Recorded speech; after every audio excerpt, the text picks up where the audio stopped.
श्री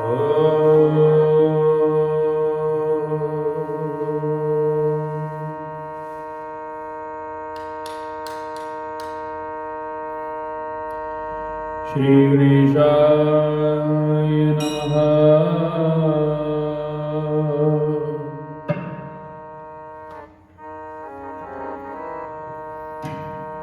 गजाननं भूतगणाधिसेवितं कपितजम्बुफलचारुभक्षणम् उमासुतं शोकविनाशकारकम्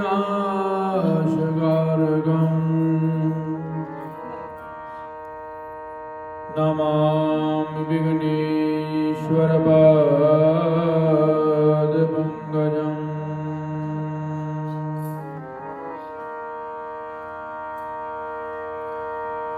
सर्वमङ्गलमङ्गले शिवे सर्वार्थसाधिके शरण्ये त्र्यम्बके गौरी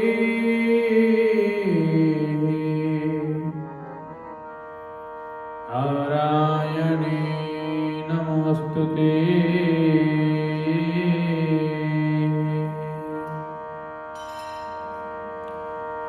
गुरुर्ब्रह्मा गुरुर्विष्णु गुरुर्देवो महेश्वरा।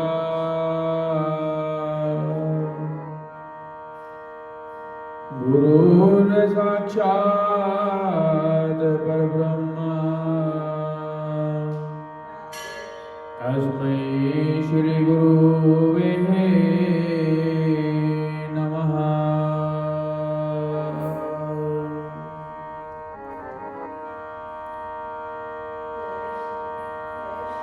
हे राम पुरुषोत्तम नरहरि नारायण केशव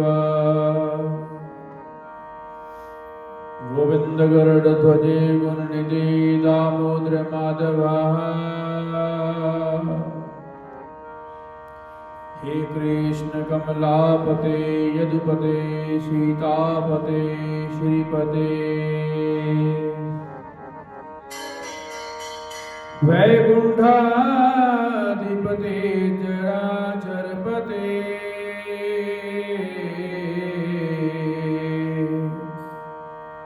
लक्ष्मीपते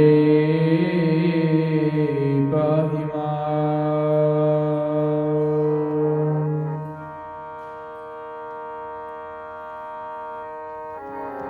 वन्दे देवी उमापदं स्वर्गुरं वन्दे जगद्कारणं वन्दे पल्लवभूषणं मृगधरम् वन्दे वसुनामपदम्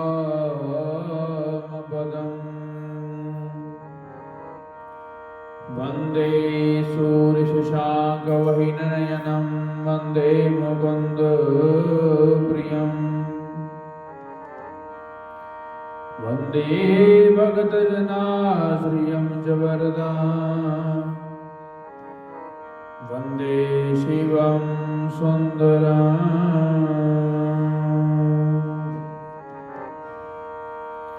नीलाम्बुजश्यामलकोमलाङ्गम्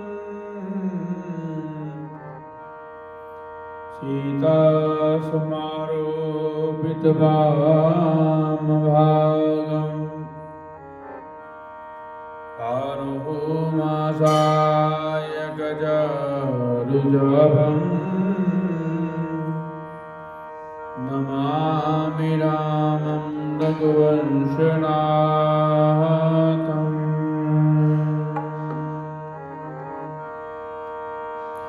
प्रणवो पवन कुमार खलवन पावक ज्ञान घन यासो हृदय अगार बसहि राम सरचापधर।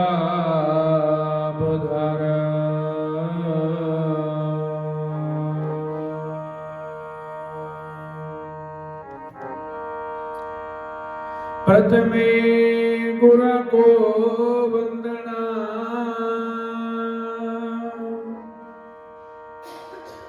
द्वितीय आद गणेश,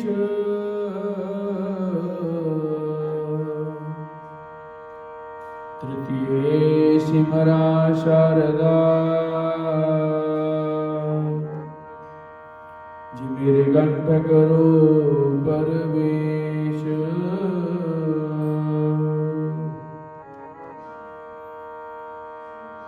कथा प्रारंभ होत है,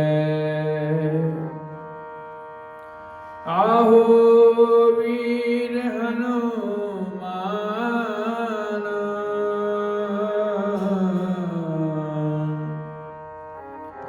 राम लखन संग जानकी,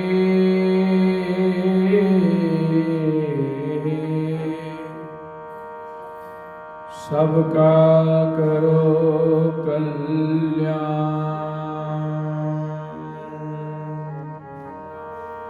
सीताराम भगवान की जय। श्री राम जय जय राम, श्री राम जय जय राम।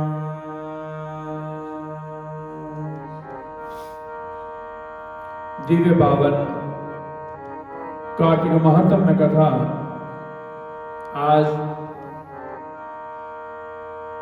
23 अक्टूबर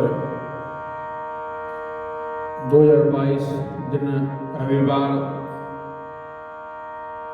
श्री शुभ मुहूर्त शुभ दिन, श्री धनत्रयोदशी का पर्व आज रविवार के दिन मनाया जा रहा है। आप सभी को धन्वंतरि प्रकट उत्सव की हार्दिक मंगलमय शुभकामनाएं।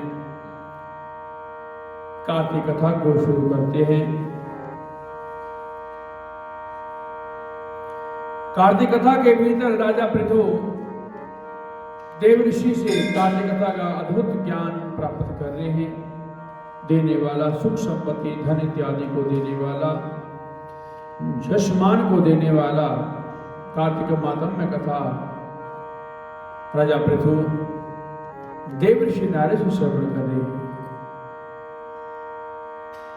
देव ऋषि कहते हैं कि हे राजन, इस प्रकार उसको धर्म पूर्वक राज्य करते देखकर देवता क्षुब्ध हो गए। उन्होंने देवादि देव भगवान शंकर का मन में स्मरण करना शुरू किया, क्योंकि भगवान नारायण तो उसके घर में ही बैठ गए। उसको वचन दिया कि मैं आपके घर में ठहरूंगा रहूंगा। तो देवताओं ने सोचा कि अब तो भगवान विष्णु तो किसी का काम के नहीं, अब तो वहां पर जलंधर के हो गए, इसलिए हमें देवादि देव का स्मरण करना चाहिए। कितने प्रकार से भगवान महादेव की स्तुति की और भक्तों की कामना पूरी करने वाले भगवान देवादि देव ने देव ऋषि नारद को बुलाकर देव कार्य करने की इच्छा से उनको देवपुरी भेजा। देवादि देव भगवान ने देव ऋषि को अपने पास बुलाया और उसी से शुरू करवाएंगे। भगवान महादेव की आज्ञा से देव ऋषि नारद देवपुरी पहुंचे।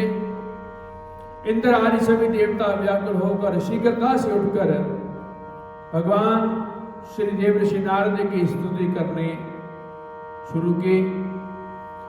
उत्कंठा भरी दृष्टि से सबने देव ऋषि नारद जी की ओर देखा।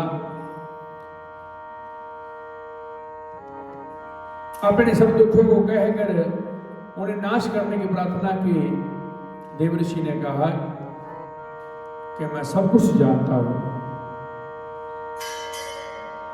ऐसा कहे देवताओं को आश्वासन देकर देव ऋषि नारद जलंधर की सभा में आए। जलंधर ने देव ऋषि नारद के चरणों में की पूजा अर्चना की। हंसते हुए कहा कि हे ब्राह्मण, कहिए आप कहां से आ रहे हैं और कहां पर आपने क्या क्या देखा, आप यहां पर कैसे आए। मेरे योग्य जो सेवा हो उसको लिए आप मुझे आज्ञा दीजिए। जलंधर ने देवर्षि नारद से कहा, कहां से आए, क्या क्या देखा, मुझे सब कुछ बताओ, जो मेरे लायक सेवा हो मुझे आज्ञा दो। जलंधर के ऐसे वचनों को सुनकर देवर्षि नारद प्रसन्न हुए और बोले, हे दानवराज, महाबुद्धिमान जलंधर, तुम धन्य हो, क्योंकि इस समय सभी रत्नों के स्वामी भोक्ता केवल तुम ही एक ही हो। समुद्र में से जितने भी रत्न बाहर आए वो सब तुम्हारे पास हैं। हे दैत्य श्रेष्ठ, अब आप मेरे आगमन का कारण सुनिए, जिसके लिए मैं आज यहां पर आया हूं। हे दैत्यराज, मैं स्व इच्छा से कैलाश पर गया, भाव कि मैं अपनी इच्छा के साथ देवादिदेव के स्थान पर गया। यहाँ 10,000 योजनों में कहा एवं कल्प वृक्ष का वन है। वहां पर मैंने सैकड़ों कामधेनु गाय को घूमते हुए देखा तथा यह भी देखा कि उसी ही चिंतामणि में प्रकाशित परम दिव्य अद्भुत एवं सभी स्वर्णमय है। मैंने वहां पार्वती के साथ स्थित भगवान शंकर को भी देखा, जो सर्वांग सुंदर गौर वर्ण त्रिनेत्र एवं अपने शिरोधार्य मस्तक के ऊपर चंद्रमा को विराजमान किए हुए।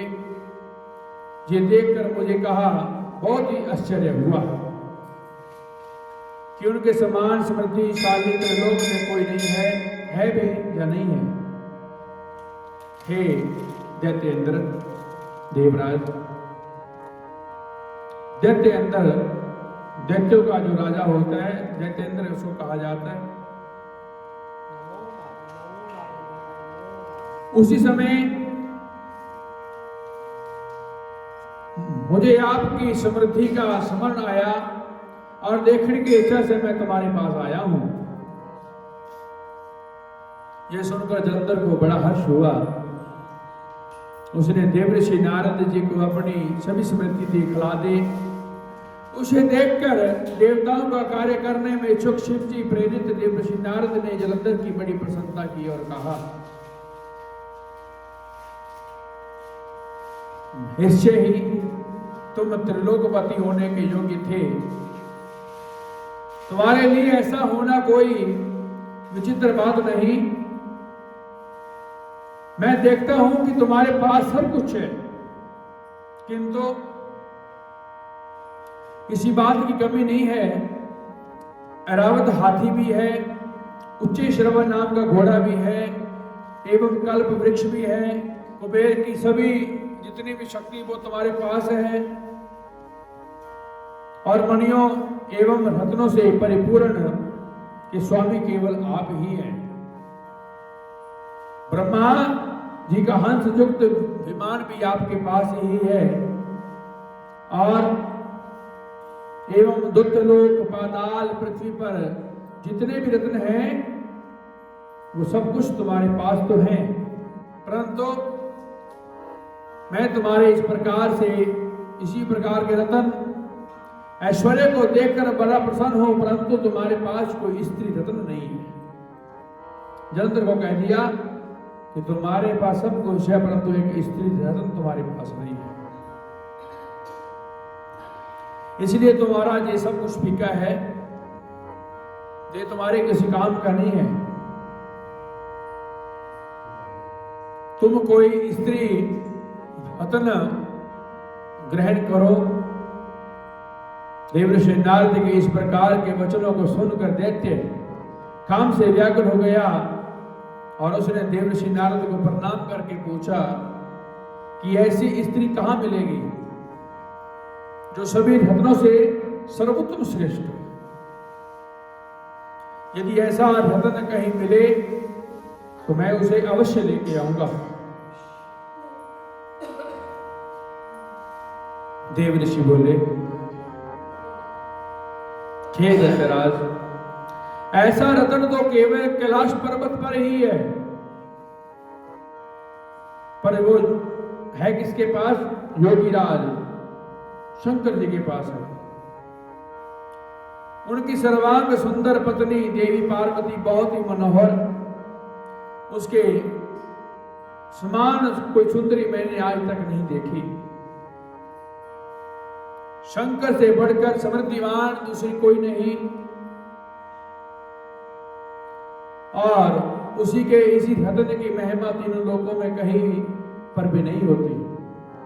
इतनी सुंदर है कि तीनों लोकों में उसके बराबर कोई सुंदर नहीं है। तभी तो मेरा परम विरक्त आत्मा राम शंकर भी उसके वश में है हो गए। इतनी सुंदर है कि देवादि देव भगवान शिव भी उसके वश में हो गए। देव ऋषि नारद उस दैत्य से ऐसा कहकर अनंत कार्य करने की इच्छा से आकाश मार्ग से चले गए। इतनी बात